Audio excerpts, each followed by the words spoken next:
ফিলিস্তিনের অবরুদ্ধ গাজা ভূখণ্ডে প্রায় ২ বছর ধরে আগ্রাসন চালাচ্ছে ইসরায়েল। বর্বর এই আগ্রাসনে নিহত হয়েছেন ৬২,০০০-এরও বেশি ফিলিস্তিনি। ইসরায়েলি প্রধানমন্ত্রী নেতানিয়াহুর বিরুদ্ধে উঠেছে গণহত্যার অভিযোগও।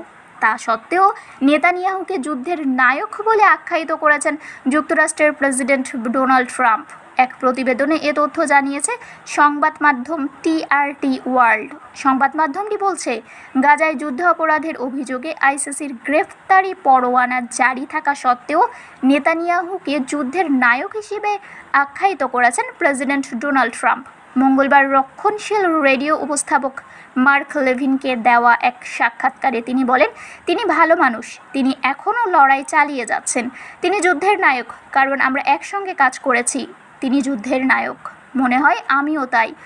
যদিও গাজায় যুদ্ধ অপরাধের অভিযোগে আন্তর্জাতিক অপরাধ আদালতের গ্রেফতারি পরোয়ানা জারি রয়েছে ইসরায়েলি এই প্রধানমন্ত্রীর ওপর।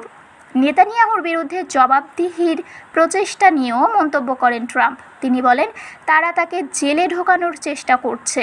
তবে তিনি আইসিসির গ্রেফতারি পরোয়ানার কথা বলেছেন নাকি ইসরায়েলের চলমান দুর্নীতির মামলার কথা বোঝাতে চেয়েছেন তা পরিষ্কার নয়। ২০২০ সাল থেকে দুর্নীতির অভিযোগে বিচারাধীন নেতানিয়াহু ইসরায়েলের ইতিহাসে ক্ষমতাসীন অবস্থায় ফৌজদারি বিচারের মুখোমুখি হওয়া প্রথম প্রধানমন্ত্রী। গত বছরের নভেম্বরে গাজায় যুদ্ধ অপরাধ ও মানবতার বিরুদ্ধে অপরাধের অভিযোগে নেতানিয়াহু এবং সাবেক প্রতিরক্ষা মন্ত্রী ইয়োআভ গ্যালান্টের বিরুদ্ধে গ্রেফতারি পরোয়ানা জারি করে আইসিসি। এছাড়া গাজায় ধ্বংসাত্মক যুদ্ধের কারণে ইসরায়েলকে গণহত্যার অভিযোগে আন্তর্জাতিক বিচার আদালতেও বিচারের মুখোমুখি হতে হচ্ছে। এদিকে ইসরায়েলি গণমাধ্যমের খবরে বলা হয়েছে, প্রতিরক্ষামন্ত্রী ইসরায়েল কাটস এবং সেনাবাহিনীর chief of staff ideal Jamir নিরাপত্তা মন্ত্রিসভার সিদ্ধান্ত অনুসারে গাজা সিটি দখলের পরিকল্পনা অনুমোদন করেছেন।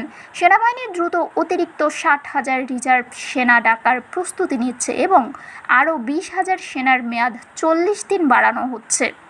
ইসরায়েলের চ্যানেল 12 জানায়, প্রতিরক্ষা মন্ত্রণালয় কাটস ও জামির দক্ষিণাঞ্চলীয় কমান্ড, জেনারেল স্টাফ, সামরিক গোয়েন্দা, অপারেশন বিভাগ এবং শিনবেতের জ্যেষ্ঠ কর্মকর্তার সঙ্গে বৈঠক করেন। প্রতিবেদন অনুযায়ী জামির দখল পরিকল্পনার ধাপগুলো তুলে ধরেন, যার মধ্যে উত্তর গাজার ইসরায়েলি সেনাদের উপস্থিতি আরও জোরদার করার বিষয়টিও অন্তর্ভুক্ত রয়েছে। প্রসঙ্গত, ২০২৩ সালের ৭ অক্টোবর থেকে যুক্তরাষ্ট্রের সমর্থনে গাজায় যে অভিযান চালাচ্ছে ইসরায়েল, ফিলিস্তিনিরা ও আন্তর্জাতিক আইন বিশেষজ্ঞরা সেটিকে গণহত্যা হিসেবে বর্ণনা করছেন। এ অভিযানে গণহত্যা, জোরপূর্বক বাস্তুচ্যুতি, ধ্বংসযজ্ঞ চালানোর পাশাপাশি মানুষকে অনাহারে রাখার অভিযোগ রয়েছে। এ পর্যন্ত এ গণহত্যায় প্রাণ গেছে ৬২,০০০-এর বেশি মানুষের, আহত হয়েছেন ১,৫৬,০০০। এছাড়া নিখোঁজ রয়েছেন আরও ১০,০০০-এরও বেশি মানুষ, বাস্তুচ্যুত হয়েছেন লাখো মানুষ। শারমিন শিমু, বরেন্দ্র টেলিভিশন।